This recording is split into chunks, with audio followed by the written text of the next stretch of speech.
When the night is still and the room grows quiet, your mind starts to drift. It reaches upward toward the sky, where ancient lights flicker in endless silence.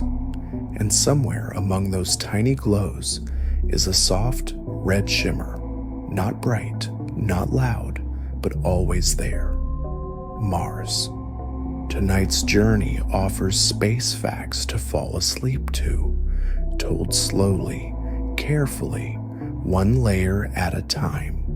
No countdowns, no noise, just the story of a world that has lived in our imagination for thousands of years and now waits just beyond reach. This isn't science class. This is a long, quiet walk through ideas, some known, some only guessed. You'll hear about Mars as the ancients saw it, the illusions we once believed, and the quiet machines now crawling across its dust.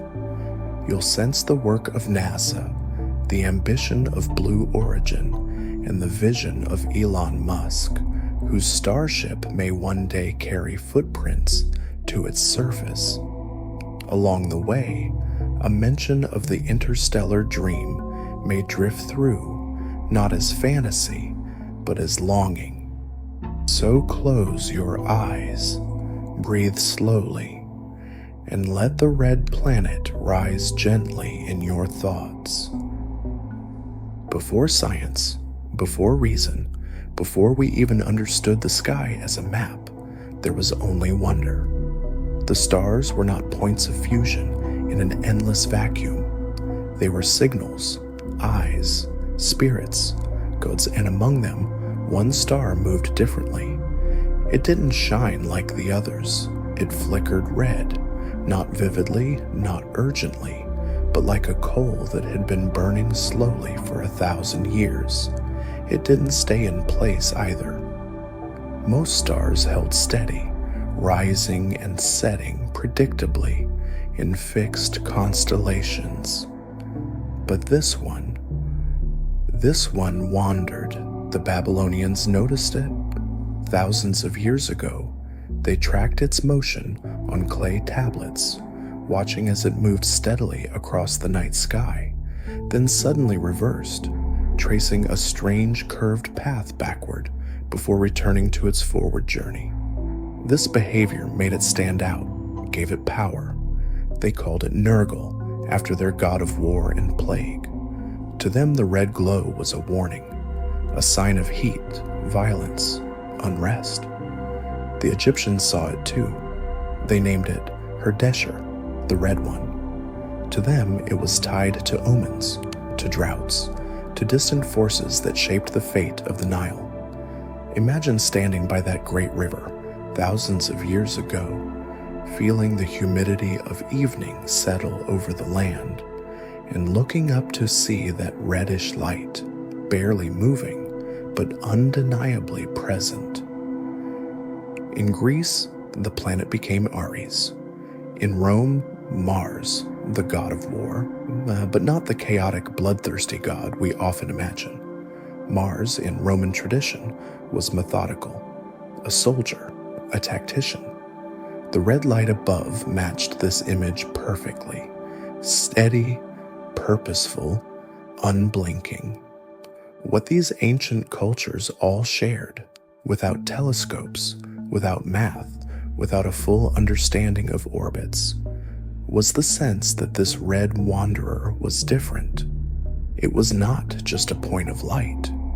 It was something that acted, something with intent. And then there was its most mysterious trait, the retrograde motion. Today, we know it's just geometry, the way Earth, moving in its faster orbit, overtakes Mars every 26 months, making the red planet appear to pause, then slide backward across the sky. But before we had that knowledge, the retrograde loop was baffling. Even the great Greek astronomers like Ptolemy struggled to model it. They proposed epicycles, circles within circles, to explain the impossible curves. It was as if Mars didn't obey the rules the other planets followed, as if it were free. And in a way, it is. Even today, Mars holds a strange independence in our minds. It's not the biggest planet, not the brightest, not the farthest, but it's the one we keep returning to, in imagination, in science, in longing. Imagine a night thousands of years ago. There is no noise, no artificial light. The sky is an ocean of stars, and Mars burns near the horizon. A shepherd notices it. So does a sailor. So does a child who asks their mother why that one is red. The mother doesn't know, but she tells a story about warriors, about gods, about the way the red star watches over the earth. The child listens, the star glows, and something ancient begins, the slow thread of human connection to that distant world. Even now, the names we gave it, Mars, Nergal, Herdesher, still echo in textbooks and mission logs. The rovers we send carry them like silent offerings, spirit, opportunity, perseverance, not named for conquest, but for endurance. The symbolism of Mars, the war god, may sound harsh, but it has softened.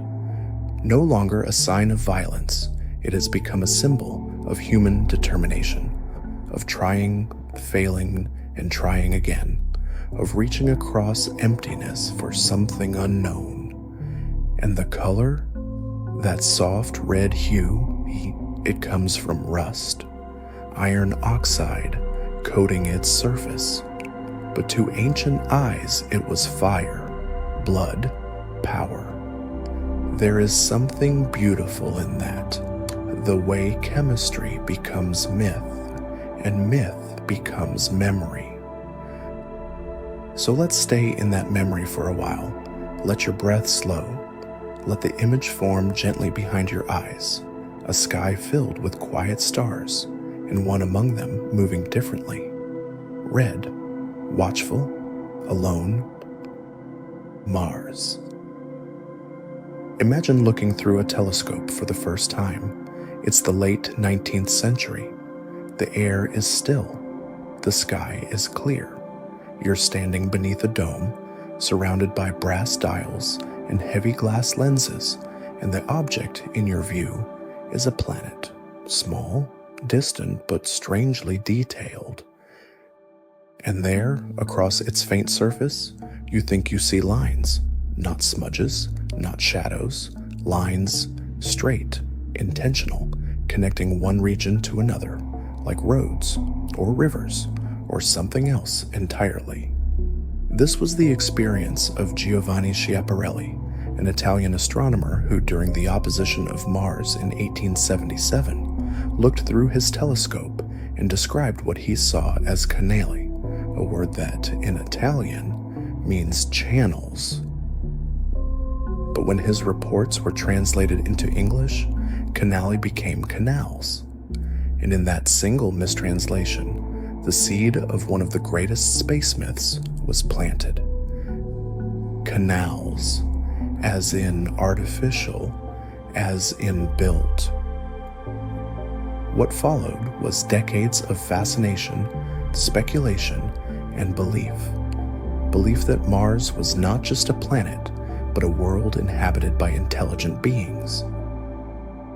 The most vocal supporter of this idea was Percival Lowell, a wealthy American who built his own observatory in Flagstaff, Arizona, and spent years sketching what he believed were Martian canals, long geometric structures, sometimes crisscrossing, sometimes connecting dark patches on the surface. Lowell didn't just imagine the canals, he created an entire story around them. To him, Mars was a dying planet, growing colder and drier. Its inhabitants, advanced and desperate, had built the canals to move water from the polar ice caps to the equator, a global irrigation system, carved by hands not unlike ours. He published books, gave lectures, filled minds with visions of a red world not unlike Earth, but older, wiser, struggling to survive, a mirror of what we might one day become. The public naturally was captivated. Newspapers printed dramatic headlines. Illustrators imagined cities under glass domes, airships gliding across pink skies, and tall, thin Martians with elongated limbs and glowing eyes. The idea took root not only in science but in culture. It inspired writers H.G. Wells, Edgar Rice Burroughs, Ray Bradbury, who painted Mars as a place of ancient ruins and silent civilizations. It didn't matter that no one had proof. In fact, the lack of evidence made the mystery deeper, more romantic. There was something poetic in imagining a planet filled with secrets we couldn't quite see. The myth grew even stronger in the early 20th century. Even as better telescopes showed no real canals, many still insisted they were there, just harder to detect. Atmospheric distortion, optical illusions. Or maybe they reasoned the Martians didn't want to be seen. Even serious scientists entertained the possibility of life. After all, Mars had seasons, like Earth. Its polar caps grew and shrank. Its surface darkened in summer, brightened in winter. Could that be vegetation? Could it be growth? In the 1950s and 60s, as NASA began planning its first robotic missions to Mars, expectations were still high. Not of cities, perhaps, but of lichens, mosses, maybe even small animals. Cameras and instruments were prepared to detect biology. And then came the silence. The Mariner 4 mission in 1965 flew by Mars and sent back the first close-up images. No canals, no forests, just craters, endless barren craters. The atmosphere was thin, too thin to breathe. The surface dry and cold, radiation levels deadly. It was like looking at the moon. The dream cracked. Subsequent missions confirmed it. Mars was lifeless, at least on the surface. No flowing water, no visible plants, just rock, dust, and silence. For many, it was a disappointment, a loss. The romantic Mars, the Mars of canals and civilizations, was gone. But not entirely. Because even as science erased the fantasies, it uncovered new mysteries, questions that were more real and in some ways more haunting. Why were there valleys that looked carved by rivers? Why were there deltas, shorelines, gullies? Where did all that water go? And then came a new possibility, not of intelligent life, but of microbial life, hidden beneath the surface in briny pockets of liquid or frozen in ice, waiting.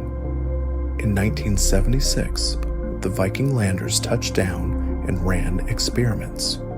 One test, a labeled release experiment, gave strange results. The sample reacted. It produced gas. Could it be life? Maybe. Maybe not. The debate still continues. What's clear is that Mars once had water, lots of it, oceans maybe, lakes, rain. It might have had a thicker atmosphere, a magnetic field, and even a more Earth-like climate. For millions of years, it could have been habitable. And if it was, life might have started. Not tall Martians in metal suits, but simple things. Bacteria, microbes, organisms built for cold, for salt, for radiation. And that, in a way, is even more moving, because if life started on Mars and vanished, it means we're not alone in the universe, or at least we weren't. It means life isn't rare. It means it can spark in more than one place. Today, the fantasy of intelligent Martians is mostly gone, but its legacy remains. In the curiosity of missions like Perseverance, in the drills collecting soil samples, searching for biosignatures, in the dream of Elon Musk and Starship, aiming to put footprints on that same soil, in the artists who still paint Martian cities, not because we believe they're there, but because we hope we might build them. The myth of a living Mars wasn't a mistake. It was a step, a necessary illusion that brought us closer. And who knows? One day, we might stand in that red dust, look around at the empty horizon, and feel a strange familiarity, as if we've been dreaming about this place for centuries. Because we have. So tonight, as your breath slows, let that dream return for a while. Let the canals reform. Let the skies turn soft and golden. Let the ground echo with imagined voices, not because they're real, but because we once needed them to be. Mars may not be alive, but in us, it always was. You know the myths, you know the stories. Mars has been a god, a wanderer, a world of canals and imaginary civilizations. But beneath all that, beneath the stories we've told ourselves for centuries, there is something quieter, something more real. Tonight, we begin to strip away the legend, slowly, gently. We'll set aside the dreams and look at the planet itself as it is, in silence, in detail, in stillness.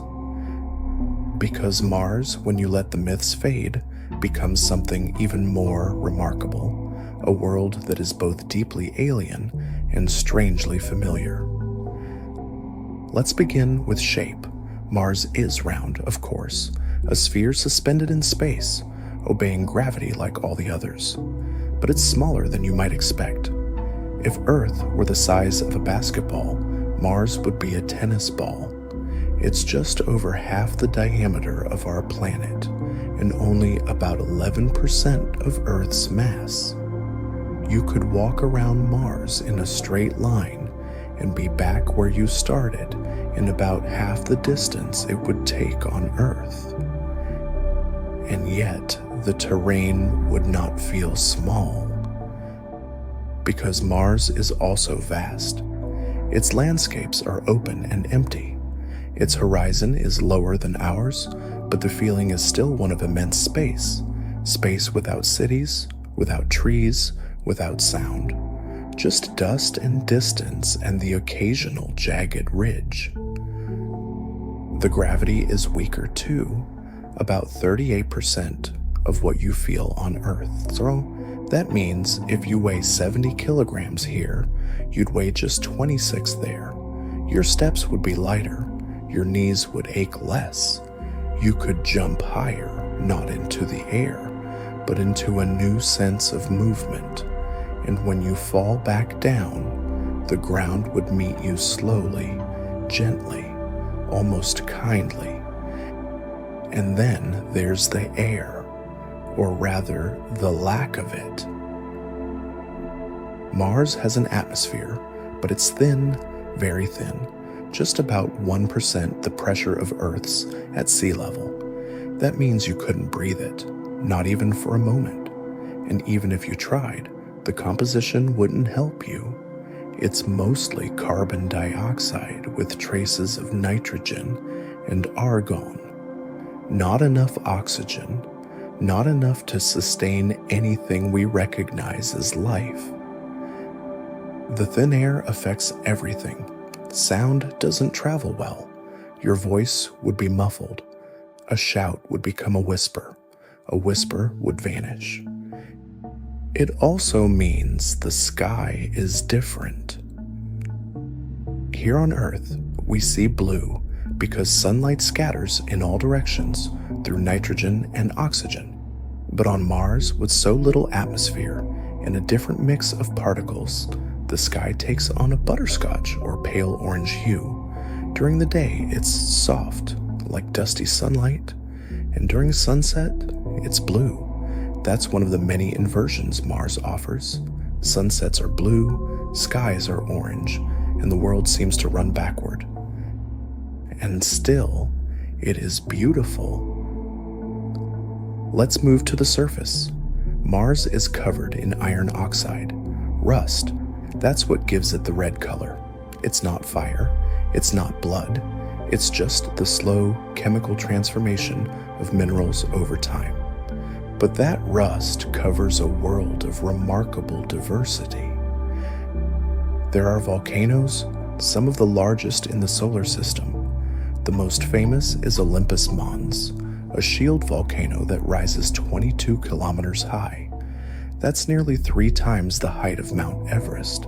Its base is the size of the state of Arizona. If you stood at its foot, you wouldn't even notice the slope. You'd just walk, and eventually realize you were climbing the largest mountain you've ever encountered. So gradually, so imperceptibly, it feels like walking into the sky. Then there's the canyon, Valles Marineris, which stretches for more than 4,000 kilometers. That's as long as the entire United States is wide. Some parts are 7 kilometers deep. If you stood at its edge, you'd see cliffs and shadows descending into rust-colored haze. It's not just a crack in the ground, it's a wound in the planet, cut by time and tectonics and forces we're still trying to understand. There are plains too, vast open regions like Utopia Planitia, where some of the Viking landers touched down. There are craters, countless craters, reminders of a solar system that was once violent and chaotic. And there are fields of basalt rock, frozen dunes, dry lake beds, and dust storms that can wrap the entire planet in a veil for weeks at a time. The temperature? Cold, very cold. The average surface temperature on Mars is about minus 63 degrees Celsius, but it varies. Near the equator, on a summer day, it can rise above zero, warm enough to imagine standing there in a suit, watching frost melt.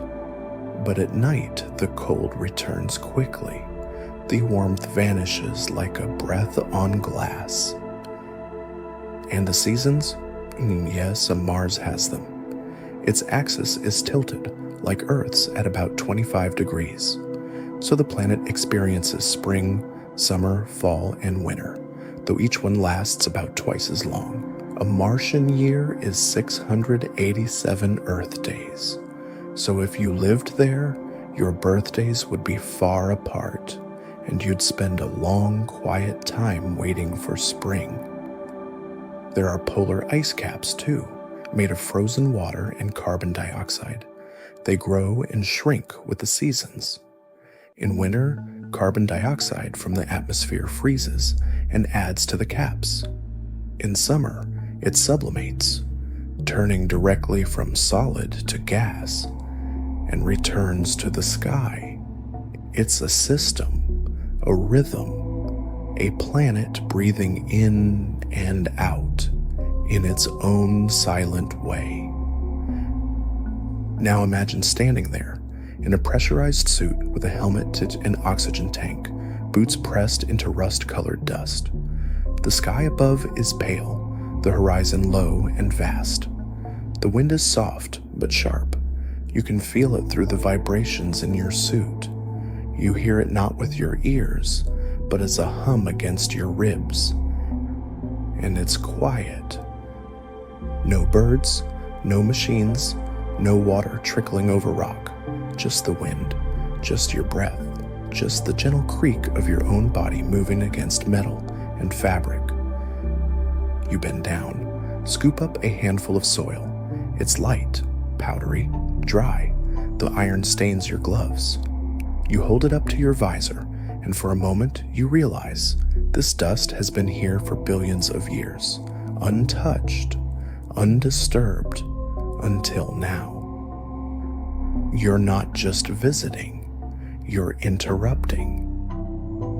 This is the Mars that NASA's rovers explore, the one that Starship dreams of reaching, the one we've seen in films like Interstellar, when human longing stretches toward unreachable places. But in reality, it's not unreachable. It's right there, visible from Earth with a small telescope, orbiting quietly, waiting. And we already know it so well. Its seasons, its surface, its scars. We've mapped it, scanned it, studied it from orbit and from the ground. And yet, it still feels distant, still strange, because knowing is not the same as being there. So tonight, let your thoughts walk there, slowly. Let them feel the crunch of dust beneath their steps. Let them breathe the silence. Let them climb a volcano and watch the horizon curve away. Let them understand that Mars is not just a red dot in the sky. It is a world, real, solid, vast, that has been waiting quietly for you to notice it as it is. Not a god, not a myth, just Mars. Close your eyes and imagine water. Not as it is here, clear, flowing, familiar, but as something distant, something delicate, something that once moved across another world in silence and then vanished. Tonight, we drift across Mars again, but this time, we're not looking for myth or dust or sky. We're looking for water, its memory, its traces, its ghosts. Because if there's one thing that ties Mars to Earth in the most fragile way, it's this. Mars was not always dry. Once, billions of years ago, Mars had lakes, rivers, maybe even oceans. It had rain and runoff and erosion, the kind of shaping only liquid water can do, smoothing, carving, pulling at stone until landscapes unfold. But now the water is mostly gone. Mostly. Let's begin at the surface. Today, Mars looks dry, bone dry. Its plains are dusty. Its rocks are parched. There's no glint of reflection, no trickle down a slope. But even so, there are signs that water once flowed freely across this place. Take a look at the satellite images. You'll see channels, winding valleys, branched patterns that resemble the river networks of Earth. They begin in highlands, snake through craters, and empty into basins. Some are deep and wide, some are faint, but all of them tell the same story, a story written not in words, but in erosion. One of the most striking is Ma'adim Vallis, a channel over 700 kilometers long, longer than the Grand Canyon. Its walls are steep, its floor is smooth, and it empties into Gusev Crater, which may have once been a lake. How do we know this wasn't caused by wind or lava? Because of the shape. Water cuts differently. It branches, meanders, and obeys gravity. It leaves behind fans and deltas and terraces. It's not random. It leaves a signature, and that signature is all over Mars. There's another clue: minerals. Certain minerals only form in the presence of water, like clays, sulfates, and carbonates. Mars has them. Spectrometers onboard orbiters like Mars, Reconnaissance Orbiter, have detected these hydrated minerals in ancient terrains. This tells us the water wasn't just a brief flash, it was there long enough to alter rock. Then there's the polar ice. At the north and south poles of Mars, white caps stretch across the rust-red surface. They grow and shrink with the seasons. During winter, carbon dioxide from the atmosphere freezes, creating a temporary coating. But beneath that, water ice, thick, persistent, stored in silence. Estimates suggest that if you melted all the ice in the Martian poles, you'd cover the entire planet in a global ocean about 20 to 30 meters deep. That's not a puddle, that's history. But the story of water doesn't end at the poles. There's ice under the surface, frozen beneath layers of regolith, especially at higher latitudes. Some of it has been directly observed. The Phoenix lander dug into the soil in 2008 and found ice just a few centimeters below. When exposed to sunlight, it sublimated, turning directly from solid to gas. Gone in moments, but undeniable. And there are even stranger hints. In recent years, scientists have spotted dark streaks appearing on Martian slopes during warmer seasons. These recurring slope lineae, or RSLs, fade and reappear. Some believe they might be caused by salty water, brines, seeping from underground and trickling briefly before evaporating or freezing again. These flows wouldn't be streams, they'd be more like wet stains, but even that would be extraordinary. Liquid water moving even briefly, even seasonally, on today's Mars. But that's the present. To understand the past, we need to go back billions of years, to a time when Mars was younger, warmer, wetter, when it had a thicker atmosphere, maybe even a magnetic field, when sunlight reached the surface more gently and water could remain liquid for longer stretches. Some models suggest that Mars may have had an ocean, a real one, in its northern hemisphere. There are shoreline-like features, coastal ridges, wave-like formations. If this was true, the ocean could have covered as much as a third of the planet. Imagine that, a northern ocean, perhaps hundreds of meters deep, and a southern highland region rising above it, shaped by rivers and rainfall. A planet of clouds and currents, not Earth, but not far off. And then it changed, slowly but relentlessly. The magnetic field collapsed. Without it, solar wind began stripping away the atmosphere. Molecule by molecule, it peeled the sky from the surface. The pressure dropped, the warmth faded, and the water, unable to remain liquid, either froze beneath the ground or escaped into space. This process took millions of years. It wasn't a sudden disaster, just the slow unraveling of a world that could no longer hold on to its breath. We've seen direct evidence of this loss.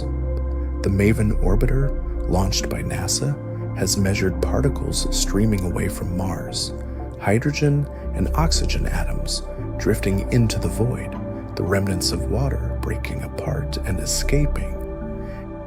It's like watching a planet exhale. And yet, something remains. Because water is stubborn, it hides. It clings to shadows, to cracks, to mineral veins. It freezes deep, waits in silence.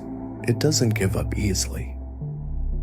That's why so many of our missions to Mars, past, present, and planned, are looking for it.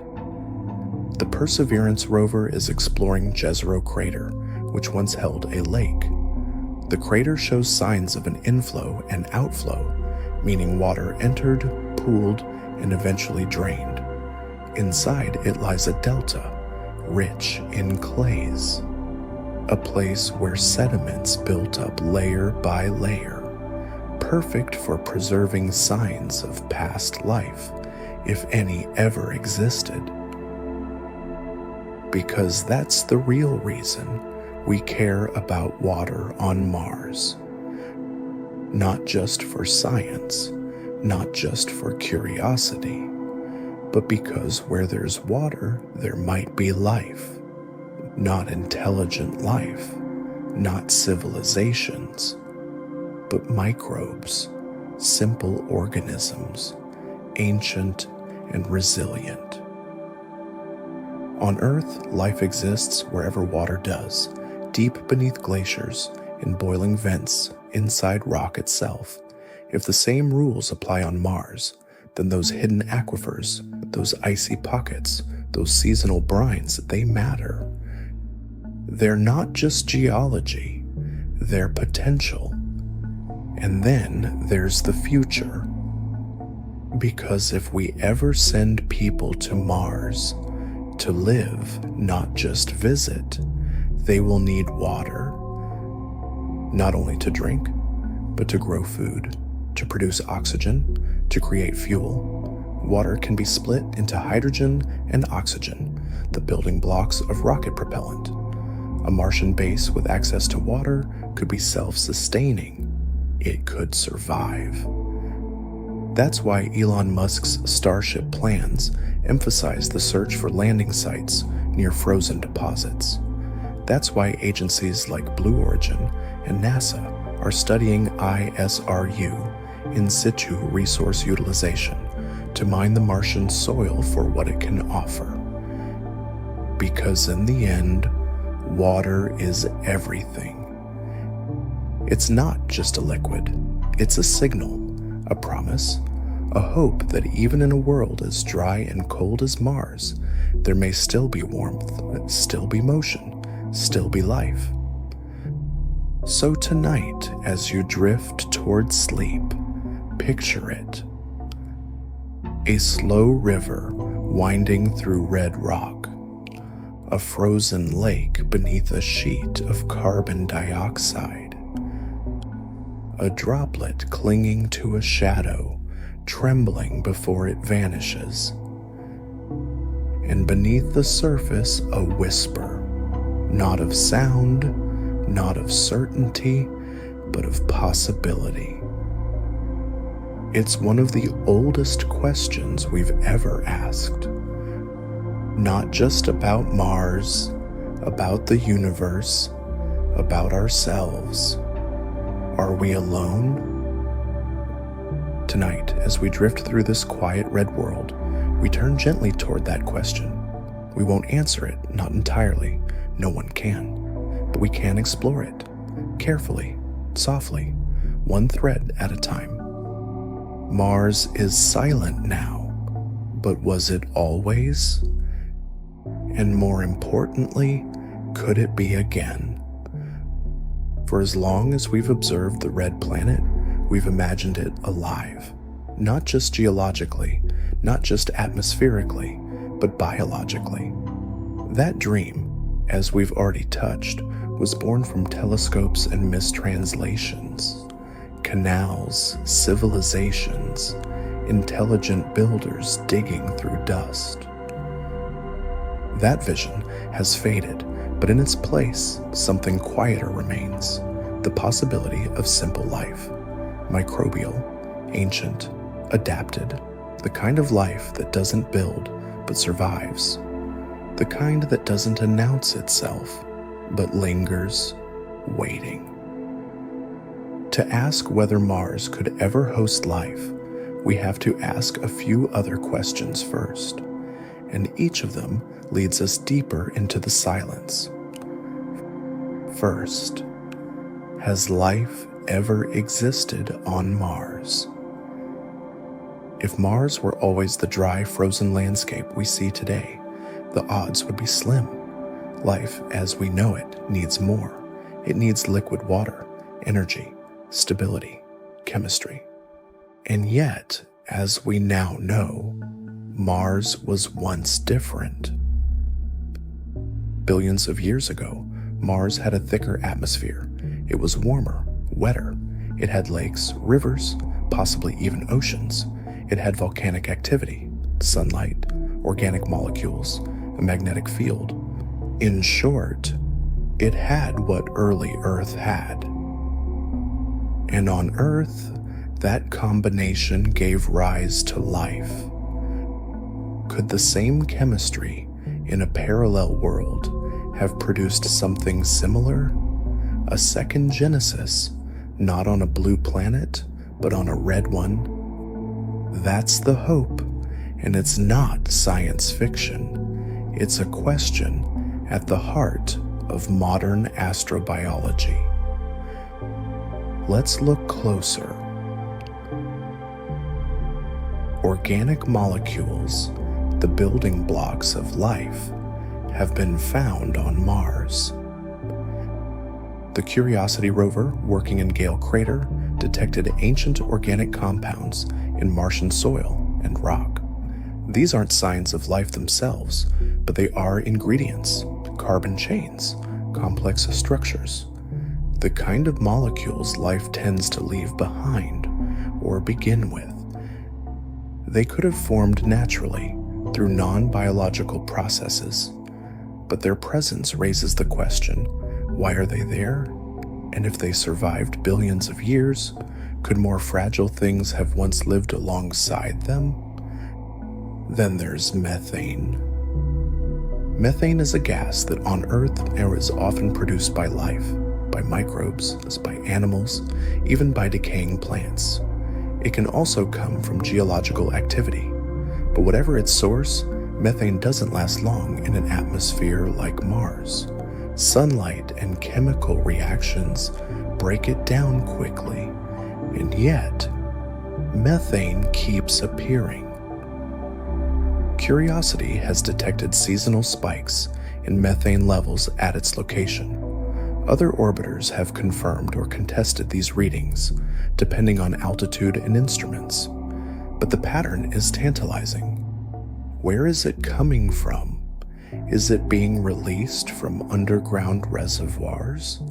Is something producing it now? We don't know, but that not knowing is what drives us. Second, where would life be hiding if it's still there? Mars, as we see it today, is harsh. The surface is bombarded by cosmic rays and ultraviolet radiation. There's almost no magnetic shield, no thick atmosphere, no protection. Life on the surface, if it ever existed, likely died out long ago. But what about below?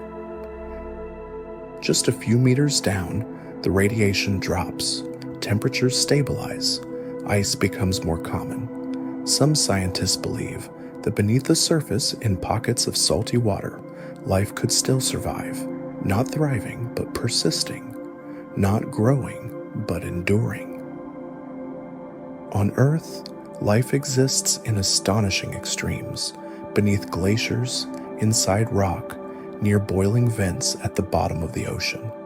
Microbes have been found alive after tens of thousands of years trapped in permafrost. They don't need sunlight, they don't need oxygen, just a little warmth, a little chemistry. If that's possible here, why not there? It's not just theory. In 2018, data from the Mars Express orbiter suggested that liquid water may exist beneath the South Polar ice cap, a buried lake kept warm by pressure and salt content. Later studies debated the finding, suggesting other explanations. But the possibility remains. And if there's a lake, could there be life? Third, what kind of life are we even looking for? When people hear the phrase life on Mars, they still often imagine something visible, something moving. But most scientists are looking for something far more subtle, not creatures, but biosignatures. A biosignature is a sign that life was or is present. It could be a particular pattern of isotopes, a ratio of gases, a molecule that shouldn't exist otherwise, a structure in rock that resembles fossilized bacteria. It's detective work, and it's slow. The Perseverance rover is currently collecting samples in Jezero Crater, an ancient lake bed. Its goal: find rock formations that may preserve traces of microbial life, not proof of life itself, but chemical shadows, whispered memories in the stone. Those samples will be sealed and cached to be returned to Earth, perhaps by the late 2030s, where they can be analyzed with all the tools we have. It may take decades, it may yield nothing, or it may change everything. Fourth, if Mars never had life, could we bring it? This is where science becomes philosophy. If Mars is dead, and always was, then any life we find there might come from us, not by accident, but by design. We may one day seed the planet with microbes, with algae, with ecosystems engineered to take root in its soil. This is the idea of terraforming, reshaping a world, not just for survival, but for biology. Some dream of a green Mars, a warm Mars with rivers and forests and clouds.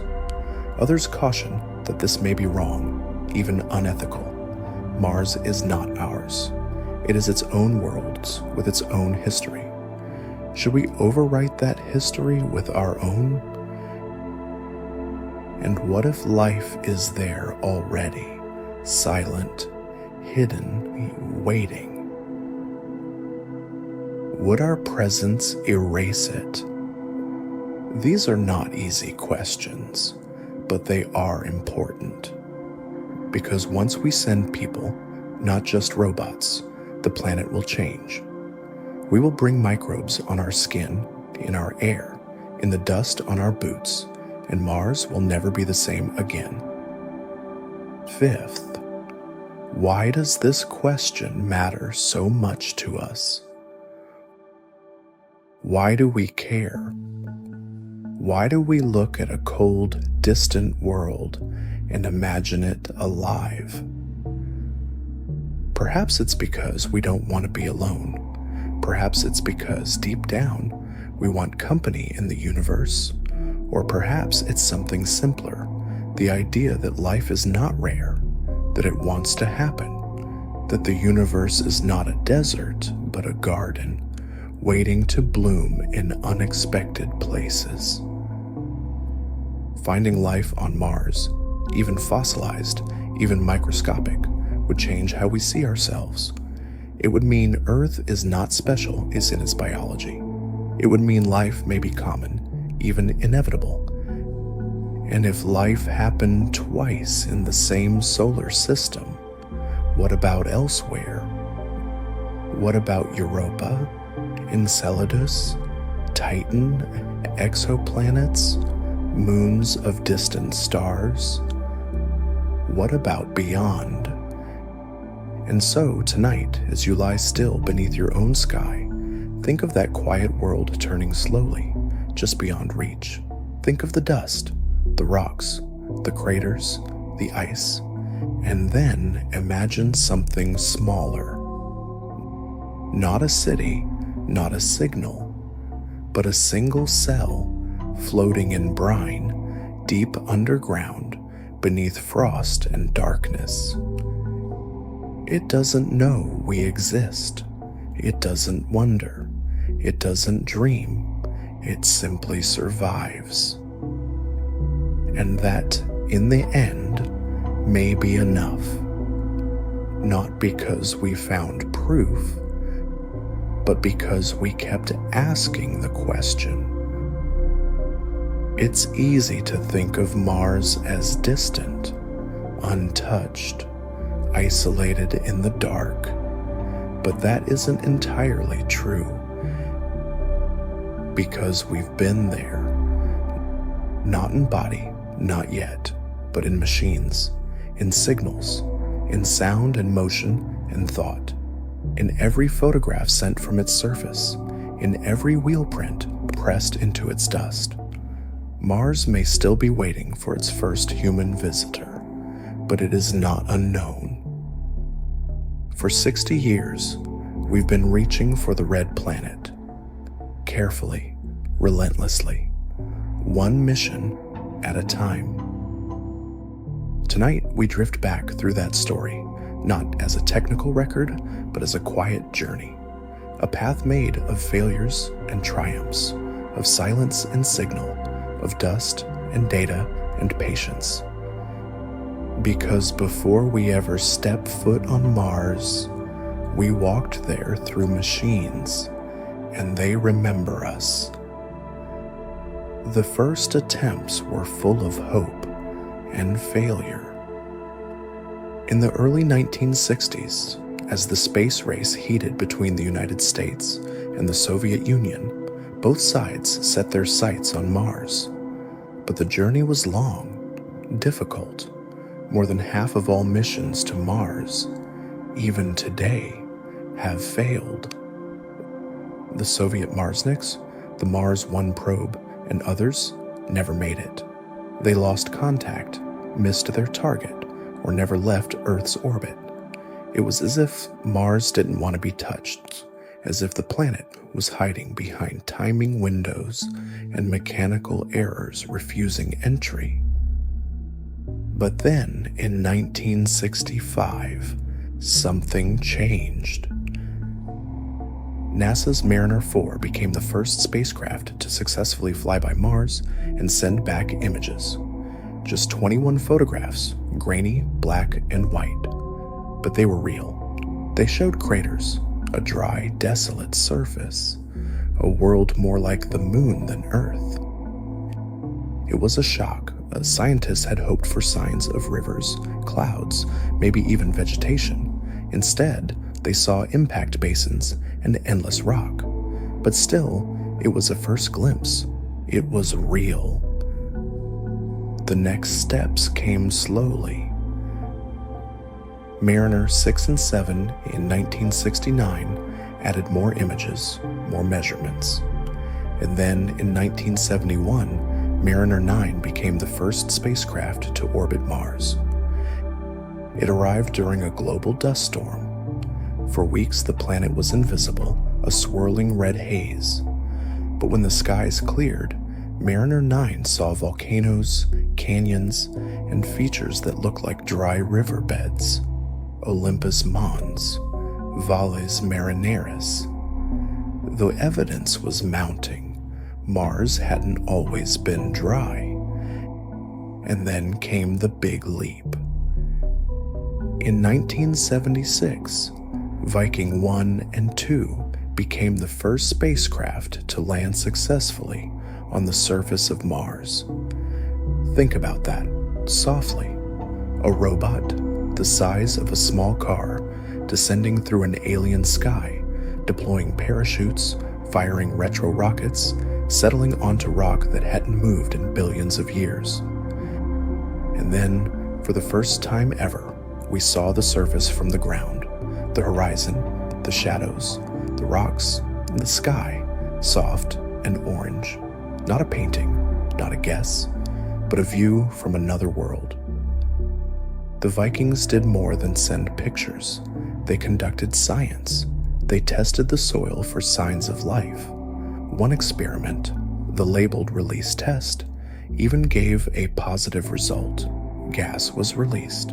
It looked for a moment like life might be there. But other tests didn't confirm it. And in the end, the data was inconclusive. Still, the question had been asked with instruments, with code, with silence. And the silence answered, maybe. For 2 decades after Viking, Mars went quiet again. There were attempts, some successful, some not. Mars Observer failed in 1993, but then came the era of new exploration, more agile, more daring, more data-driven. In 1996, NASA launched Mars Global Surveyor, which orbited the planet for nearly a decade. It mapped the surface in detail, measured magnetic fields, studied the crust, and it confirmed what had only been guessed before, that Mars's surface was shaped by water. That erosion had happened, that something had once moved. Then came a twin pair, Spirit and Opportunity. They were designed for just 90 days on the surface. Tiny rovers, solar-powered, with 6 wheels and a curious soul. They landed in 2004, and they changed everything. Spirit landed in Gusev Crater, Opportunity in Meridiani Planum. Both began to explore, slowly, cautiously, sending back images of rock, dust, and sky. An endless rust-red world, quiet, vast, and strange. And then they kept going. Spirit lasted 6 years. It got stuck in sand in 2009 and eventually lost power. But Opportunity lived for 15 years.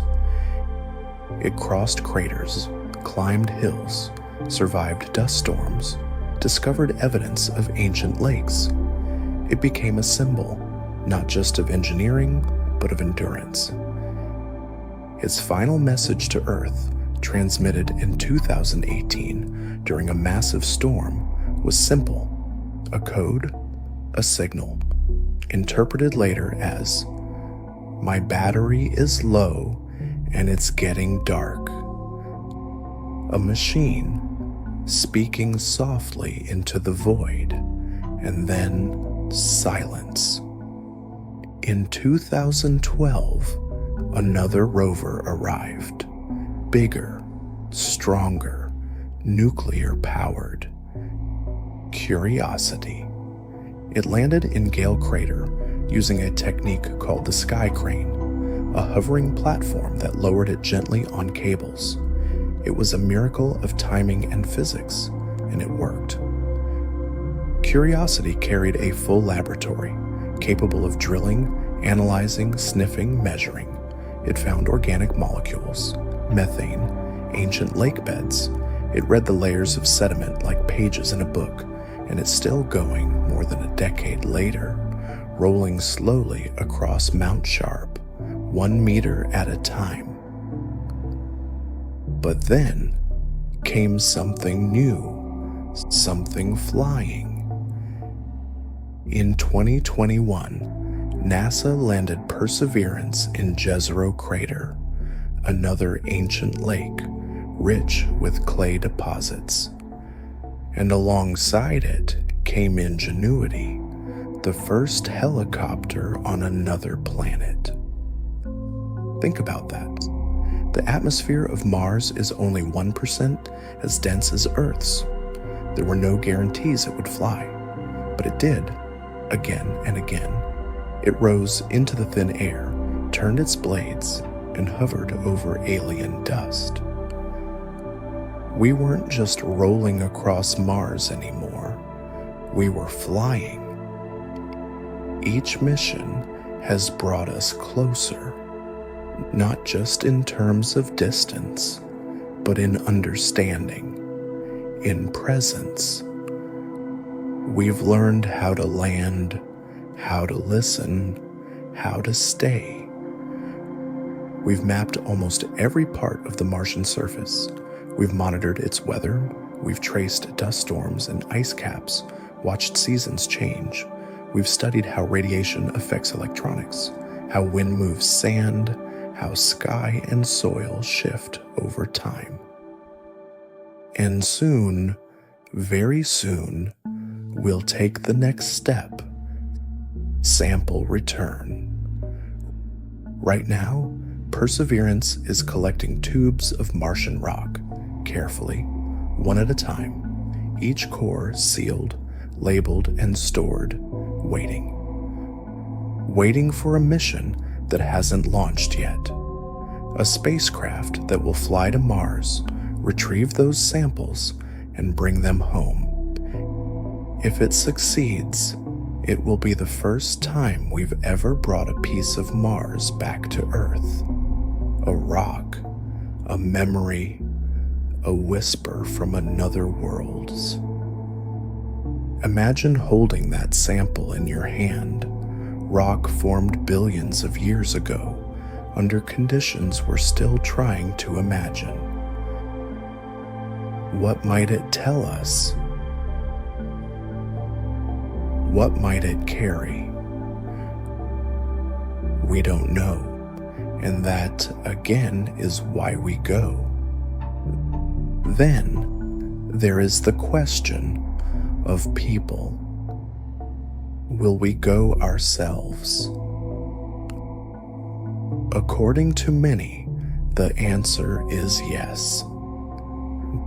NASA, SpaceX, Blue Origin, and other agencies are planning crewed missions.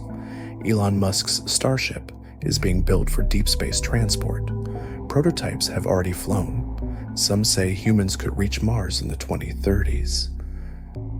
But getting there is only the beginning. To land safely, to survive the radiation, to live without supply lines from Earth, to find water, to build shelter, to grow food, to adapt to a place that doesn't want us. That will take more than rockets. It will take time and failure and resilience. But we are preparing. We are building systems, testing habitats, studying Martian soil in analog stations in deserts and Arctic tundras, training astronauts to work with limited light, delayed signals, and isolation. When we do go, it won't be a flag and footprint mission. It will be the beginning of presence. And when the first human steps onto the surface, they won't be the first to be there. Because the rovers were there, the orbiters, the landers, the antennas, the minds behind the code, the breath behind the launch. We were there already. So tonight, as your eyes close and your breath slows, imagine it. A machine rolling alone beneath a peach-colored sky. A helicopter lifting softly in thin air. A scientist watching data flicker on a screen. A child dreaming of red horizons. We've never touched Mars with our hands, but we've touched it with our minds. And someday, not long from now, we may arrive. Not as conquerors, not as visitors, but as part of the story. The stars have always whispered to us. Long before we understood what they were, long before we measured distance in light years or sent machines into orbit, we looked up and felt something ancient stir inside us, a longing, a pull, not for escape, but for connection, for direction. Among those stars, Mars has always stood out.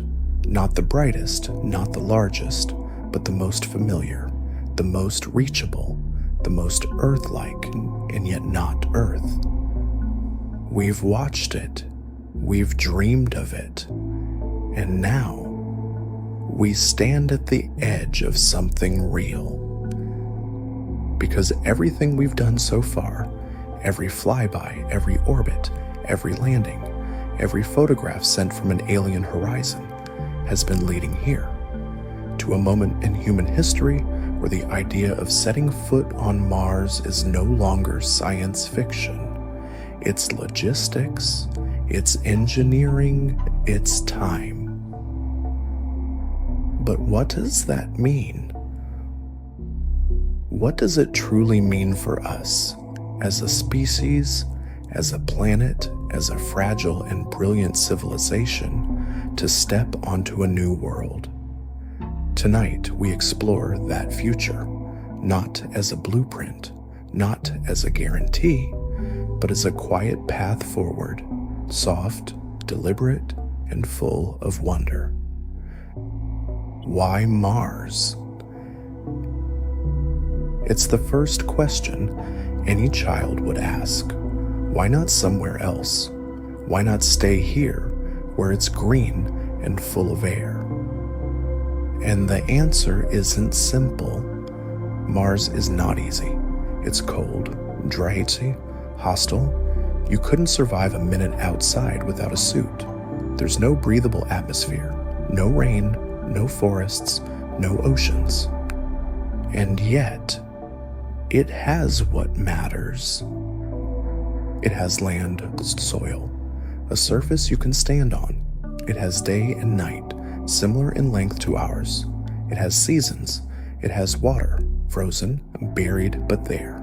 It has gravity, not full, but enough to walk, to build, to grow.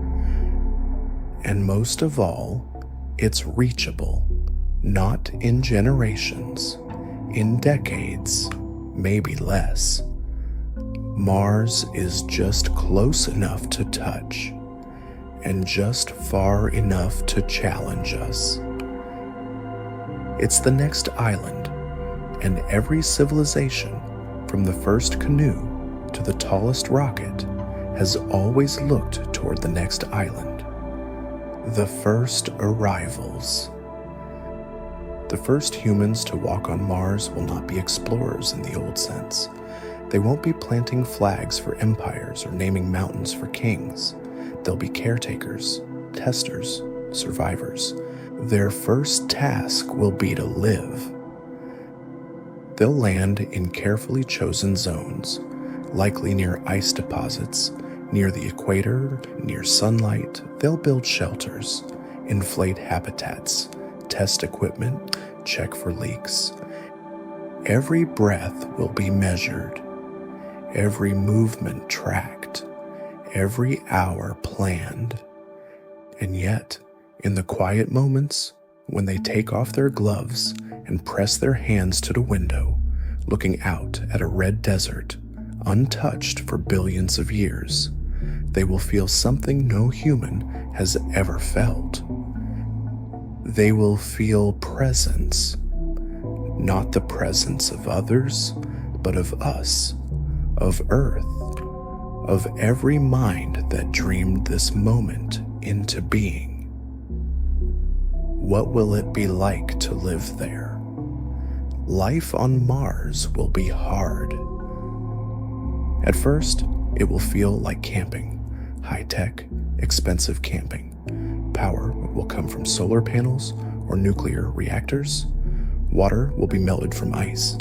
Oxygen will be extracted from carbon dioxide. Food will be freeze-dried, then hydroponic, then maybe grown in Martian soil with careful adjustment. Radiation will be a constant threat. Homes will be underground or heavily shielded. Spacesuits will be worn daily. Dust, fine and electrostatically clingy, will be everywhere. Communication with Earth will have a delay, up to 22 minutes one way. That means no live calls, no help in real time. Every emergency must be handled alone, with skill, with calm, with courage. But over time, routines will form. Wake, monitor systems, exercise, repair, research, grow, eat, sleep. And at the end of the day, perhaps looking out at the stars, at the tiny blue dot that hangs above the horizon, there will be a sense of something bigger than hardship. There will be a beginning. Will children be born there? Not immediately. The risks are too great, the systems too fragile, but someday, perhaps. And what would that mean?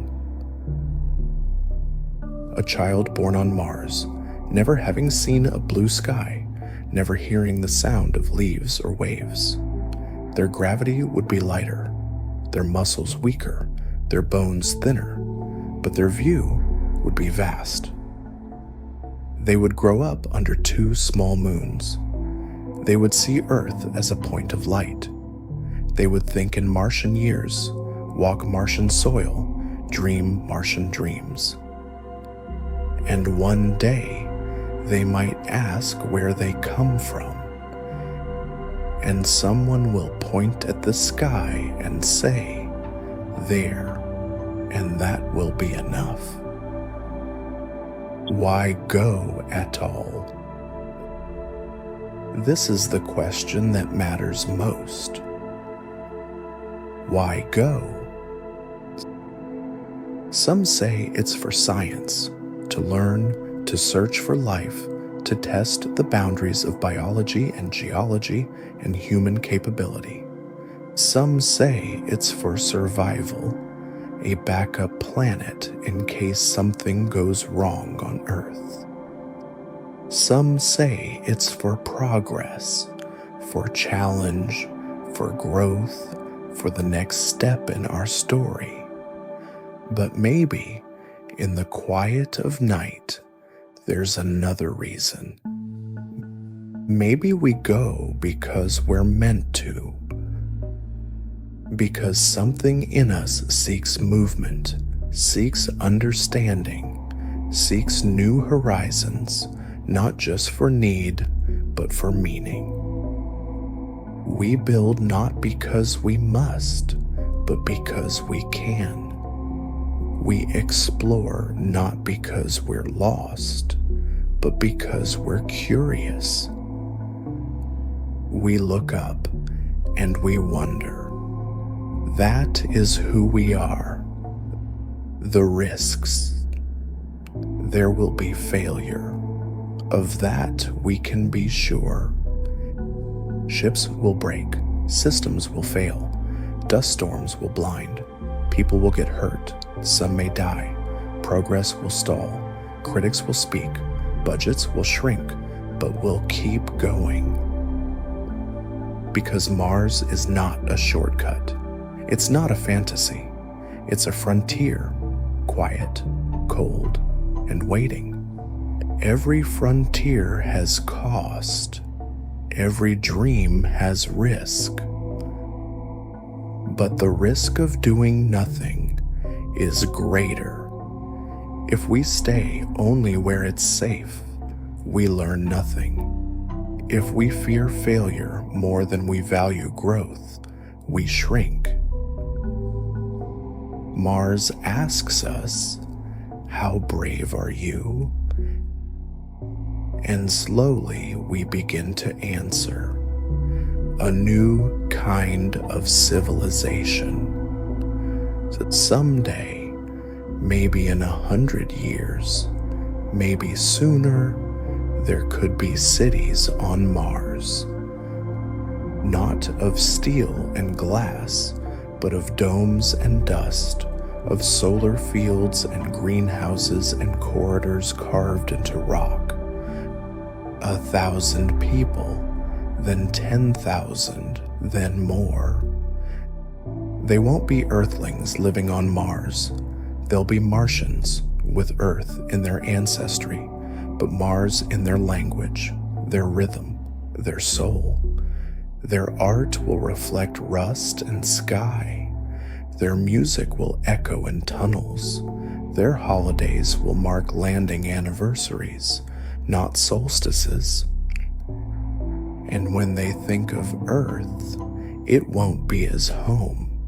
It will be as origin, Mars will be their home, and they'll take care of it. And Earth? Will we forget it? No. Earth will remain the cradle, the garden, the place of oceans and air. But as we reach outward, we may learn to treasure it more, to protect it, not because it's fragile, but because it is ours. Mars may teach us how to survive elsewhere, but Earth teaches us how to live. The two are not in conflict. They are partners, worlds in dialogue, one full of life, one full of promise, both whispering, "Don't stop." What comes after Mars? If we succeed, if we build to endure, adapt, Mars will not be the end. It will be the beginning. From Mars, we may look farther, to the asteroid belt, to the moons of Jupiter, to Saturn's rings, to Europa, to Titan, to the icy edges of the solar system, and beyond. We may send ships to Proxima Centauri, to K2-18b, to worlds with names we haven't yet imagined, generations of travelers, arcs of memory and music and math. But no matter how far we go, Mars will always be the first step. The first time we left the planet that made us and stayed somewhere else. Tonight before sleep, as your breath softens, let one thought stay with you. There are rovers rolling through red dust right now. There are engineers watching screens, waiting for a signal. There are children learning words like terraform and orbit and colony. There are launch pads humming with quiet readiness. There is a future, real, near, alive, where humans live on two worlds. And in that future, there is a moment when someone looks back and says, "We did it. Not alone, not quickly, not perfectly, but together, carefully, like everything that matters." Let go of the day now. Let your thoughts drift upward into silence, into the stars, into a sky that holds not just stories, but destinations. Because Mars is no longer a question. It's a chapter, and we've already begun to write it.